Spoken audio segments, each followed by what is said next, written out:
This special is brought to you by Epidemic Sound. 30,000 tracks and 90,000 sound effects await you to start your creator journey. Sign up on this link now to get your own 7-day free trial with Epidemic Sound.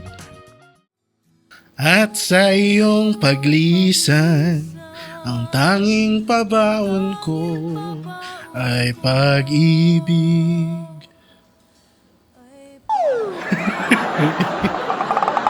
Para hindi Valentine's Day.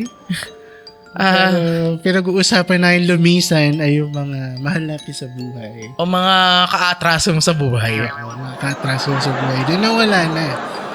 Nawala Happy! Na. Happy! Nawala dahil namatay. Nahulog sa tren. Nahulog sa tren. Iba't ibang klase.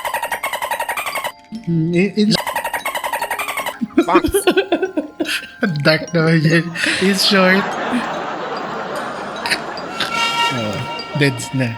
Isa-censor namin lahat yun para hindi nyo marinig yung mga sinabi ko. At dahil deads na sila, at dahil nga pumunta tayo ng paglisan, Sorry, may nakantingan ako. at dahil pinag-uusapan natin ng patay, at Patay araw buhay. ngayon ng patay, ngayon ay November 1. Yes. Na napapanood nyo to, at sana ay nasa mabuti kayong kalagayan sa mga sementeryo, o kung saan man. Mabuting kalagayan pa pag sa sementeryo ka, ang alikobok dun. Para doon sa mga buhay na bumibisita. Parang hindi pa rin alang-anin na lugar yun. Ay nako. Dahil araw ng mga patay. Pag-uusapan natin kung ang mga lumisan na, pero ang espiritu ay nandito pa rin. Kaya ngayong gabi, tatakutin namin kayo ng konti lang. At bubusugin. Parang ibang segmento. ng konti din. As we talk about ghost candies and legends of the deep dark horizon. Parang maling bansa yan. Walang horizon dito. Of the deep dark horizon. Enjoy nyo, multo din kami. Oh. Anyway, I'm Stephen. MRG. And welcome to Space Fellow Featured.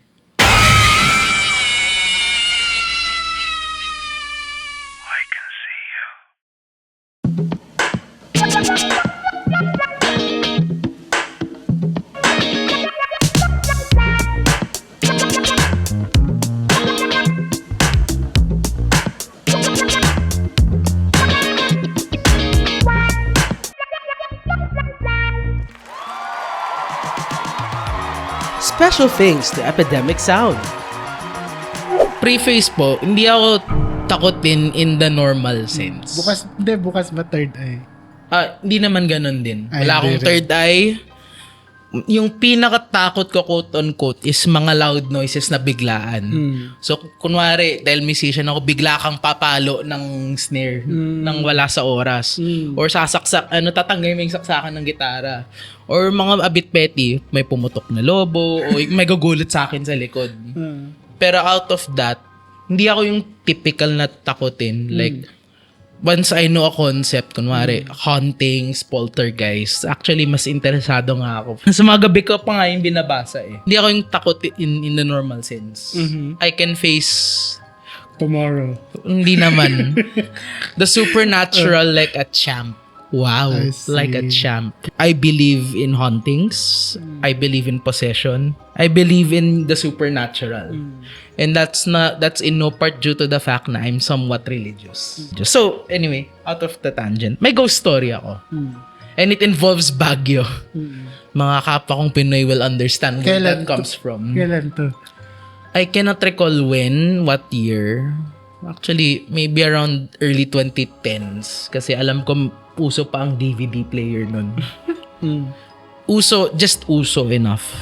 Na ang DVD player nun ay nagagamit pa. And yung SM Baguio didn't look like what it is now. May inarkala kaming bahay for vacation. So it was this house na sobrang liblib in a quote-unquote subdivision. Di ko alam anong equivalent nun sa Baguio. Pero ayun, umarkila kami nun. May malaking open field siya. So, on its own eerie enough na may low-lying fog. So sa mga nanonood ng mga horror, Silent Hill, yung mga, Yes. alam niyo yung Silent Hill, yung biglang nagpa-fog up pag alam mong nasa Silent Hill ka na. Ganon. Tapos sinasabihin pa ako ng nanay ko, parang wag ka lumapit doon, baka magkasakit ka kasi tubig yan, blah blah blah. Mahamugan ka. Mahamugan ka. Let's start with yung house muna. After the field, there was this house. Very old, very, hindi siya luma na abandoned. Let's just say rustic siya. Yung furniture that would fit in a witch's house or a haunted house. Basta eerie siya tingnan. Tapos yung pinaka-centerpiece doon, yung alalang-alala ko to, may master bedroom. May Santo Niño on top of the doorpost. Yeah. That's the door, I think that's the doorpost. Tama. Na nakatitig diretso baba sa kama, sa master bed.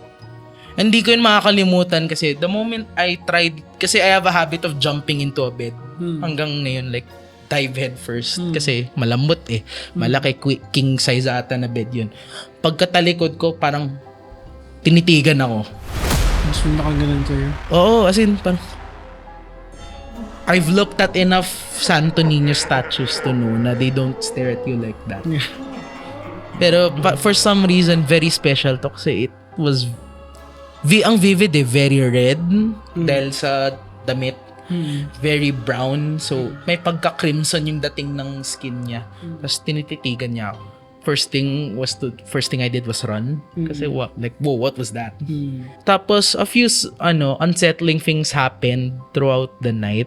Or I guess the week na we stayed there.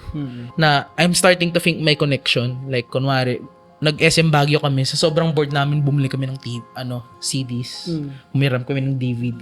There's this one time na nanonood kami, tas nagsiskip, tapos ayaw na lumabas ng CD. Di namin mailabas, power on, power off, screwdriver. Nailabas siya only nung binaklas yung CD, DVD player.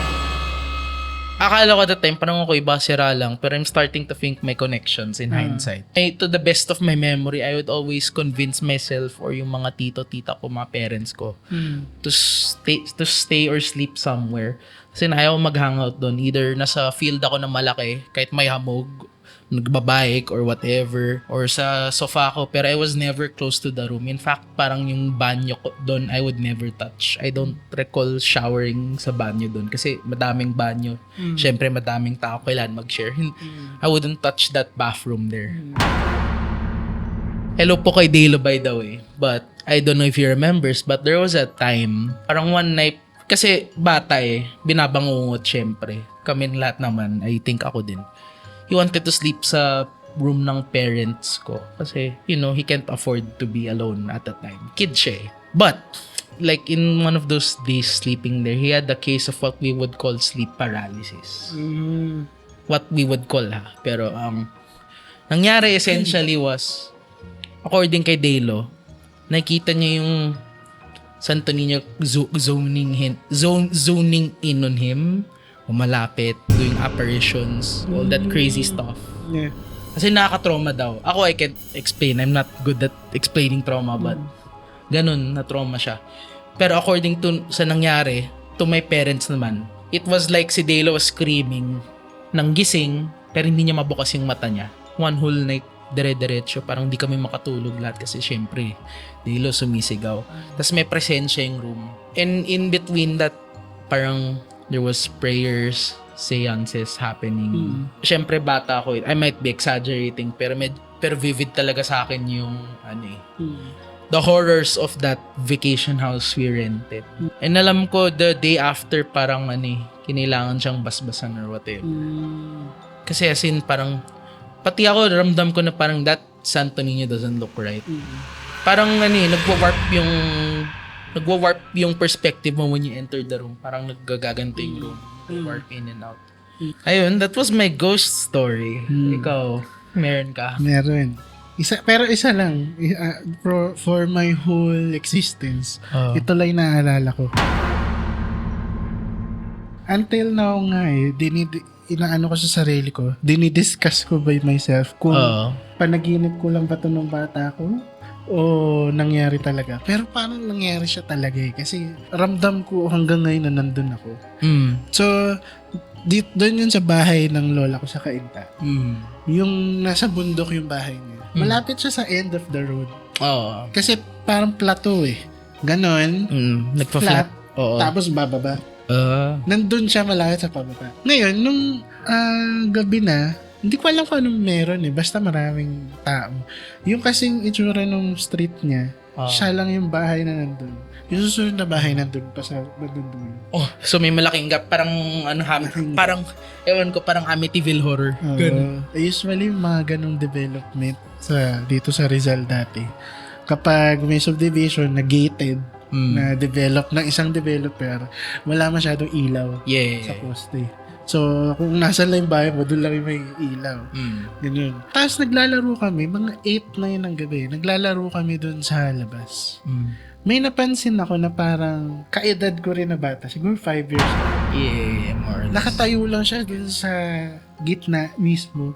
Nakikita mo lang may silhouette. Kasi yung shine ng ilaw ng bahay, nagsashine doon sa pababa ng street. Nakikita mo lang nakatayo siyang ganun. Tapos bigla yung kasambahay, pinapasok kami lahat ng mga bata.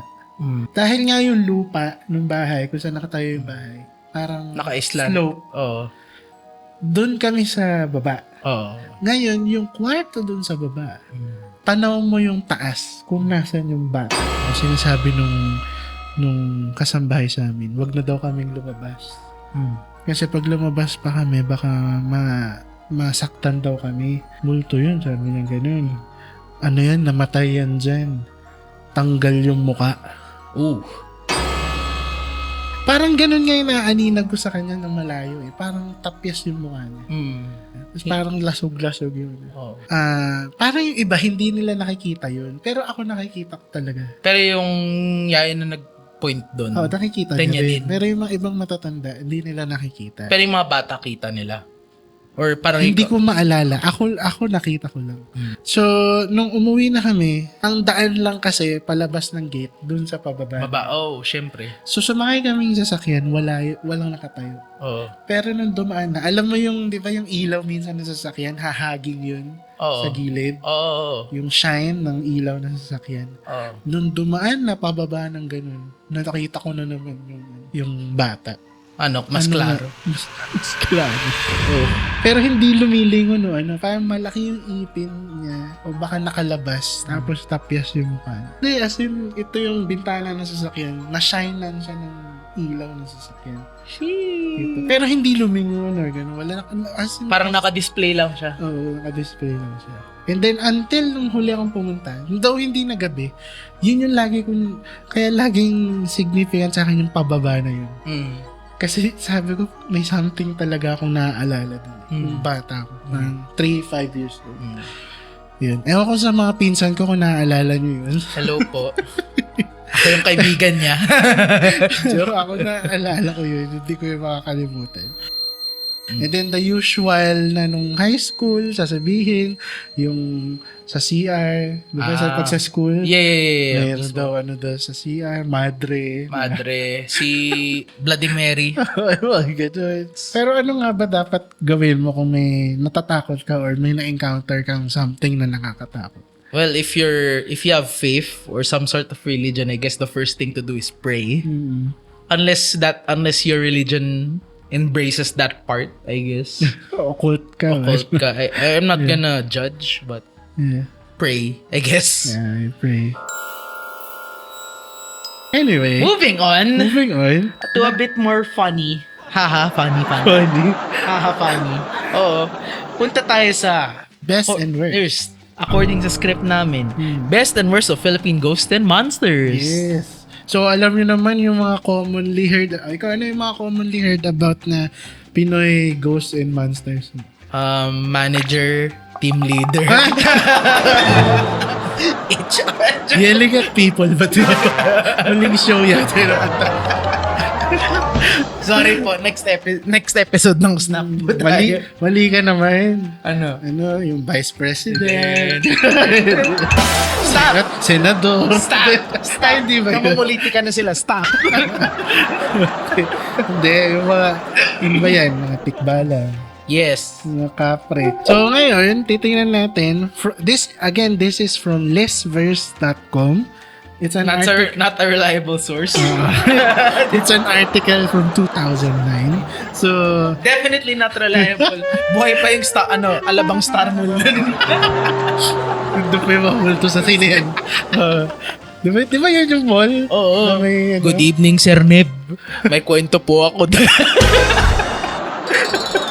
Tungkol sa Star Mall sa Alabang. Wala na, nag-iba na yun. Oo. Nakalim- Di pa rin ako sanay na flat na lote siya. nakalipad na yung mga spirit. I don't think lilipad sila. Magiging 4K cut in 60 frames na sila pag tinayo na yun ng building. Alam mo, nakakabaliw yung kwento doon. Sobrang sikat yun eh. To the point na TV Patrol, ginawan ng balita yun noon. Tapos Si yung Ed Caluwag. Kay Mel Chanco noon. Hindi, as in noon pa. Hindi, alam ko. Pero may Ed Caluwag din alam ko. Meron Correct din. me if I'm... Meron din. Pero ito ang nakakabaliw nung dati. 700 Club Asia. Gumawa ng feature sa Alabang Star Mall. Actually, nabaliw ako, period. Ba't naging horror special yung 700 Club? Kasi na-trauma ako bilang bata. Oo, minsan. Hello! Christian programming po yun! At number 10, Aswang. makikita natin Aswang. Which, well, lowest siya, pero in our opinion, the most overrated. Pero it's uniquely Pinoy. We'll give it that. Number 9, Matrukulan. Hindi ko alam kung ano to dahil walang I don't picture know. dito. May nakita lang kaming balisong. I-edit na lang namin. I don't know what that is. Except, Tik. Parang yung tik-tik. Yung humihigo, yung may mahabang dila. hindi, pero tik-tik. Oh, so parang Parasite. Sorry. Hindi po yun Parasite yung anime, not Hindi the po yung movie. Jaryo na may mga nakaganon pa tayo. Hindi po. Iba yun. Ito kapitbahay ko to sa Antipolo. People who know my house will know. Hairy giants with glowing eyes and cigar that never burns out. Please lang. Ito medyo monster din to eh. Oh, medyo monster. Medyo sikat if you know Balete Drive. Shout out Balete Drive. As So, if that's kapitbahay niya yung white lady doon. Oo. Wende, number 7. No, tawag dito, enough said. Self-explanatory. Ito kasi Kung meron- Englishin, dwarf. Parang Irish. Oh, Irish. leprechaun. Iba pa yun, leprechaun. Iba pa yung leprechaun. Pero, Hindi ba magkamag-anak to yun, tsaka yun? well, Sinasabi lang nila, ito daw, yung Pinoy na duwende, masama daw. Pero yung mga leprechaun, swerte they daw. daw. Pero either way, they're all dwarves and mga kulay green na smurf. Here we Number go. 5. Number 5. Fast forward na lang namin. Sigbin. Okay. Ang sigbin, sabi nila, para daw yan chupacabra. So, hornless goat na merong pagka-reptilian crow. Kaya kung nakikita natin yung picture ngayon, lumilipad siya. So, in Nordic culture, this is the Jotun. Pero, Yeah. pero hinati siya. Oo. Kasi yung Jotun, buong katawan eh. It's a deer-like, goat-like creature. Number 4, Ayan. another overrated one. Ayun ng zodiac sign kapag December. Tikbalang. Ito yung mga dati, ito yung mga dati Para kong kaibigan. Sagittarius. Yung mga tikbalang ang mga dati kong kaibigan that I don't talk to anymore. Why? Mukha silang kabayo. Kabayo. Described as having the head of a horse, the body of a man, the hooves of a horse where human feet would be. Okay. Di ba ito yung ito yung kasama ni yung babae sa Narnia. Oo, yun. More or less. Kaya nga, Sagittarius lang. Sagittarius na pinagbaliktad yung mga features. Diyan pala nang galing yung ano na yun, na kapag naliligaw ka, magbaliktad ka daw ng damit. Okay. Ay, ito, number 3, kumakatok. May Ito, favorite. lagi ito sa Jessica Soho minsan na-feature. Yung mga kumakatok. Legend has it that a visit from them, yung mga kumakatok, yun ang pangalan nila, from them is an omen that someone in the family will soon die. Walang makakapigil sa kanila na pumunta sa bahay mo. Technically, yun ang sinasabi. So, ang importante daw dito is they will simply knock and leave, then someone will still die shortly after. So, kahit sumagot ka, the only thing I imagine you'll get is sino yung mamamatay. Oo nga, leaving the door unanswered does not help either. Paano kung tapos ayaw mo, kung kayo sasagot, tapos katok ng katok, tapos bigla sumigaw, Shopee po! And then, ikakat na po Meralco nyo! Mas nakakatakot yun. Marami ko. Totoo. I think medyo universal to kasi every country has their own version. Oh? Oh, Really? Si Sadako, si... Hindi naman white lady yun. Ha? Hindi naman white lady si Sadako. White lady siya, white din yung suot niya. Pero iba yung hunting properties niya. Ah, okay. Every country has their own version. We call it the white lady. Other Asian countries will call it an omen or... Di ba meron pang black? Sabi nila mas nakakatakot daw yung black. I don't know about that, pero white na nga lang, nakakatakot na. Okay. Ito, And super number overrated. 1. Manananggal. Okay. Is sometimes considered to be the special breed of aswangs. Ito yung mga alpha male, kumbaga. Or as the kids call it, the sigma male. Alpha male. Sigma May kilala rin ako ganyan. Sabi alpha male siya. Mukha nga siyang manananggal. They are sometimes referred to as tik-tik because of the sound it makes while in flight. Oh, kasi hindi kasi yung aswang, di ba? Ito, nagiging sound. Sorry po, epidemic sound. We should be using your life. Wala yun dun. Wala po. Walang Pinoy sounds dun. Sorry, localized po eh. By the way, shout out epidemic sound. Ay, nako. Diba? Anyway, those are the top 5. Or rather, top 10. According to a Listeners very that- unreliable source. Published in 2009. Yes. Wala kami mahanap na ibang article na Oo. says... Pwede tayo mag-Reddit pero masyadong kalat yung continuity doon. So, how Anyway. about you? Meron kayong mga hayop sa buhay? Sorry. Meron! Sorry po, hindi pala hayop. Mga Filipino ghost or monster Na bias. bias. K-pop group eh. Sorry. K-pop group. Napanood ko nung isang araw ulit kasi in-upload na ng ABS. Finally. Yung Magandang Gabi Bayan na Halloween niya, year 1998. Kasi alala ko yung pinapanood ko sa TV, yung may babae, tapos nakita niya, yung kitchen kasi nila, meron door doon, banda doon sa likod, paakyat ng bahay nila. Oo. Nung namatay yung ilaw, nakita niya yung black lady. Nakatayo doon sa... Okay, here we go about the black lady. Nakatayo doon sa pintuan. And she had no choice but to pass through the black lady who is banging the door. Hindi ko makalimutan yun. Takot na takot ako nung bata ako. Ay, yung mga true Asian horror stories sa TLC, naalala ko. May kwento naman. Parang biglang this construction dude somewhere in East Asia. Nagising na lang bigla. May butas sa taas. Eh, yung tinutulugan niya dating hospital. Okay. Tapos may biglang lumitaw na mukha. Na, for a kid, natakot ako noon kasi the graphics really looked bad. Bad na nakakatakot. I don't know about that. Nakakatakot Pero yun. natutrauma ako kasi every time na lang little True Asian Ghost Stories. I don't know yun yung pangalan na. Yeah. Kasi yung trailer kasi every night at 8 p.m. Oo. Ay, kita mong lumilitaw yung Yung mukha. mukha kayo. Oo. Chill! I wanna know about cars! We will be going to our last segment for this special, which is the top 3 Halloween candies. In the wrong order, may nakita ko na. Spoiler alert! This 2024, pinakita na agad, di ba? Ngayon 2024 to, alam namin na one day late Isang na tong araw. episode na to dahil November 1 yun na ito mapapanood. Hindi, pero kung may mga Pinoy tayong fans or OFW, in the OFW, nanonood sa or TFC. anywhere else, baka October 31 to panoorin. Pero bakit nakapamili na sila ng pamigay nila sa trick or treat? Okay na din, enjoy na din nila yun while they watch. Pero according to NBC News in the US, ito daw yung top 3 candies ng 2024. Bueno, Okay? number 1. So the first one is M&M's. Nips! Nips. Uy, yung mahal yan para sa Nips. Okay. Pakilapan. M&M's. Then, we have Reese's Cup Cups. Kulang na word. Buttercups. Peanut butter Buttercups. cups. Okay. And then, we have Ano nga ning? Skittles. Ito? Hindi.